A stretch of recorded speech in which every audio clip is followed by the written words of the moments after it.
I'll never forget the night the nurse whispered my name when I hadn't told her what it was. It was 2014. My younger sister, Ada, was in a small clinic in our village in Enugu. She had malaria that refused to go down. The hospital was old, the kind where ceiling fans make more noise than they help, and the smell of Dettol never leaves. I stayed with her that night because our mother had to go home. Around 11 p.m., the power went out and the generator didn't come on. The hallways were dark except for a single lantern by the nurse's table. That's when I saw her, a nurse in a white uniform, tall and thin, moving slowly down the hall. Her footsteps made no sound. At first, I thought she was coming to check Ada's drip, but she just stood by the door, looking in. Her face was calm, too calm. Her eyes didn't blink once. The flame from the lantern flickered, but her shadow didn't move. She said softly, "Nah, you can rest now. I'll watch her." Her voice was low, but it felt like it came from two directions at once.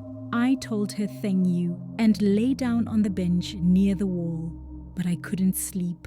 Something felt wrong. The room grew cold, and I could hear Ada breathing heavily. When I opened my eyes again, the nurse was bending over Ada's bed. Only her face looked different. The mouth was smiling too wide, like she was stretching it. I jumped up and shouted, "Stop!" She turned slowly. Her eyes looked black, not from shadow, just black, like there was nothing inside. Then, as the lantern flickered again, she was gone, just gone. No sound, no door creak. The next morning, I told one of the other nurses. She frowned and said, "Which nurse?" Only I and Nurse Chika were on duty. When I described the tall woman, she went quiet and just said, "You mean Nurse Agatha?" I said yes. I thought that was her name. She whispered, "Agatha died in that ward 3 years ago. She used to work night shifts. People say she still checks on patients, but the ones she watches too long never survive." Ada died that evening. Since then, I can't stand hospitals.